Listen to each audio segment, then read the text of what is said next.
How's it going, guys? Welcome back to S3M2 Football and welcome to today's football preview video. For this one, we're looking at a fixture taking place in this week's UEFA Nations League round. This one takes place on the 10th of October, that is this Thursday, and it sees Italy host Belgium.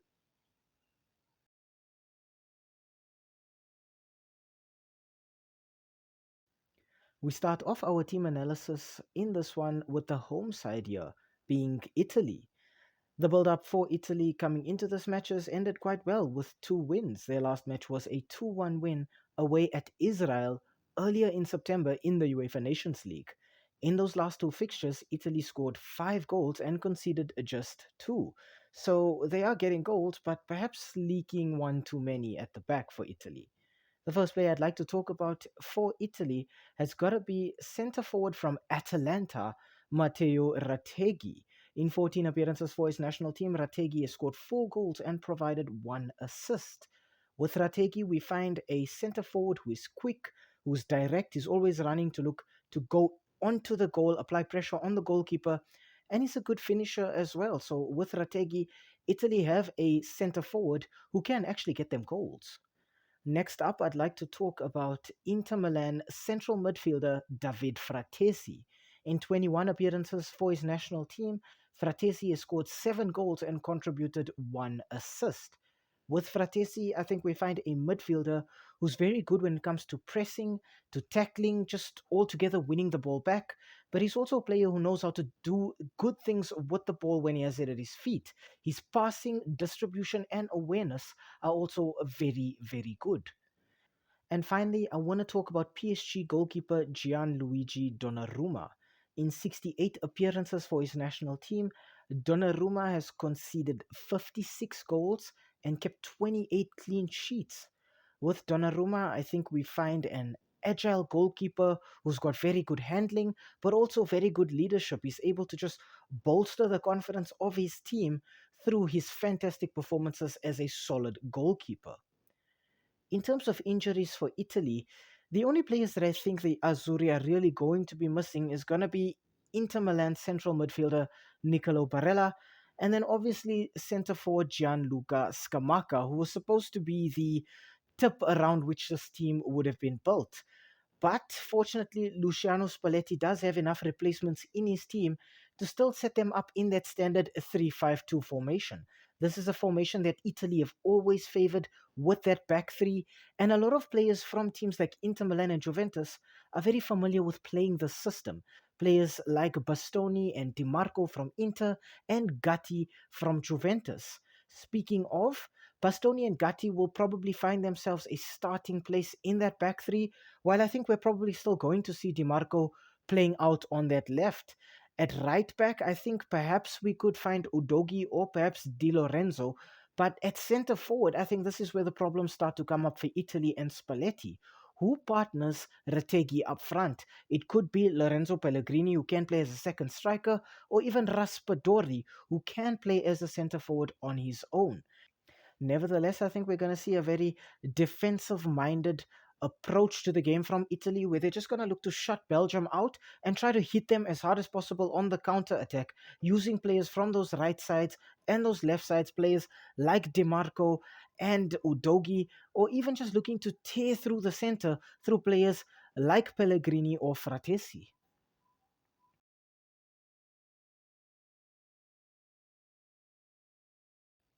Okay, on to the away team. Now, for Belgium, their build up coming into this match has ended satisfactory, I guess. 1 win and 1 loss. Unfortunately, their last match was a 2-0 loss away at France in September in the Nations League. In these last few fixtures, Belgium have scored 3 goals and conceded 3 goals. So I think the positives and the negatives sort of just cancel each other out here for Belgium. The first player I'd like to talk about for the Red Devils has got to be Napoli centre forward Romelu Lukaku. In 119 appearances for his national team, Lukaku has scored 85 goals and contributed 18 assists. With Lukaku, I think we have a very strong, powerful, physical centre forward who also plays very direct football. Lukaku's always just looking to get at the opposition goalkeeper, trying to apply pressure, trying to score goals. Next up, I want to talk about Aston Villa central midfielder Yuri Tillemans. In 72 appearances for Belgium, Tillemans has scored 9 goals and contributed 10 assists. With Tillemans, I think we have a player who's very good at pressing, who's got great awareness. He can win the ball, but I think for me, it's what Tillemans does with the ball after he's won it back. He's got great passing range, and he's often looking to build up, starting those attacks for Belgium, and just looking to sort of inject a bit of control in the game for this team. And finally, I want to talk about Arsenal left winger Leandro Trossard. In 37 appearances for Belgium, Trossard has scored 9 goals and contributed 4 assists. With Trossard, I think we find a player who's got tons of speed, great ball control, and a lot of creativity from those positions out wide. Trossard can cut in and take shots, he can go out wide and deliver crosses in. He's just a player who's always looking to create something for someone else when he has the ball. In terms of injuries for Belgium, I think obviously they're going to be missing Manchester City midfielder Kevin De Bruyne, who would have brought a lot of control into the midfield for this team. I think they're also going to be missing Aston Villa's Amadou Onana, who brings a bit of physicality into the midfield, winning the ball back and then just sort of mopping things up for the team when things start to look a little dirty.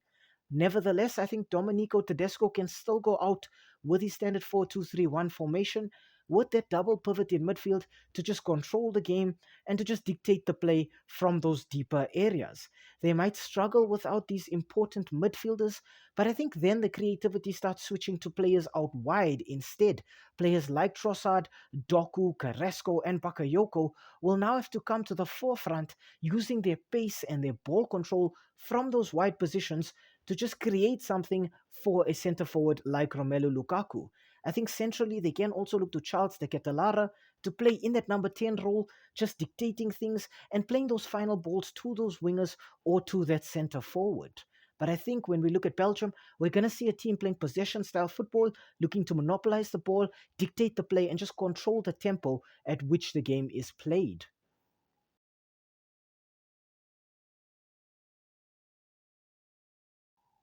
Okay, on to the head to head in the S3M2 verdict. Now, the last 5 meetings between Italy and Belgium have ended with 4 wins for Italy and then just one solitary win for Belgium. So already it looks like it favors the Azzurri very, very heavily. The amount of goals scored in these fixtures, Italy have 10, while Belgium have 6. So goal output as well just seems to favor the Azzurri more than the Red Devils right now. If we look at their Nations League table, Italy find themselves first with 6 points, while Belgium are sitting second with 3 points. Both teams are fully aware that France are in third with 3 points, so this is kind of like a battle for top spot. Winner obviously sitting at the summit of the group, but I think for Italy, they're thinking that if they win this, they can probably shore up their qualification from this group. For Belgium, they need to sort of swing the entire group in their favor, and this is the perfect stage to do so. Belgium also know that France will be playing Israel, so they'll have to deal with France after this, and they've already lost to the French once. So they'll be thinking that they need a bit of advantage going into that match. And a win over group leaders Italy could be exactly the advantage that the Belgians are looking for. Unfortunately for them, when we look at those scores again, it's obvious that Italy have scored in all of these fixtures against Belgium, and Belgium have really struggled to just shut the Italians out. Italy are still missing centre forwards, yes. I think Retegui can come in, but he's not the replacement that they were looking for when they had Skamaka in mind to come in and replace Immobile. I think the team was built around Skamaka, and losing him really hurts this team. But I think when we look at Italy, there are other players who are willing to step up and get goals. For me, it was very surprising to see that Fratesi is actually Italy's leading goal scorer right now in this competition this season. But then the same could be said about Belgium and Yuri Tillemans. So it looks like right now the midfielders are doing all of the work in these two teams. The difference is, I just think Italy's midfielders are more direct and better at doing both defensive and offensive work. Italy's midfield for me are just a little bit too reliable and too flexible. They can sort of shift into triangular shapes, they can play a flat midfield, but those wingbacks in particular, DiMarco for me is a fantastic player out wide who can do both defensive and offensive duties, and he can just sort of get goals for you as well. I don't see players like that in Belgium, particularly from their defense. Italy's defensive style here is teched out specifically to deal with Belgium's possession style. Belgium will be thinking as long as they have the ball, they're in control. But I think that's exactly what the Italians will want them to think. They'll want Belgium to think they're in control.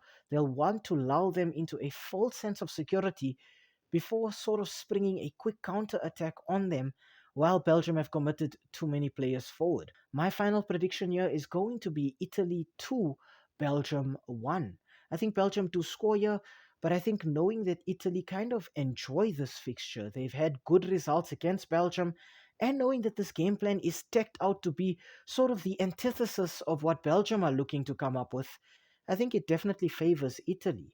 And the individual quality that Italy has in all of their areas, from defense, goalkeeper, midfielder, all the way to center forward, I think is going to end up churning out a very good result for the Azzurri in this one.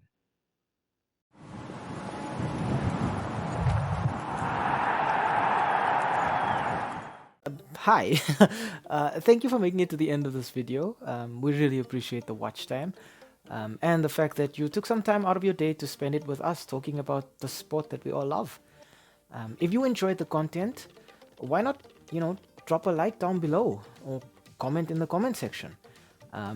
Maybe even consider subscribing to the channel. And I mean, while you are here right now, have a look at some of our old videos too. They should be appearing on the screen right now, along with that subscribe button. So you know exactly what to do. Thank you so much. It really helps with the YouTube algorithm. And have a great day out there. And we hope to see you again very, very soon. Thanks. Stay safe.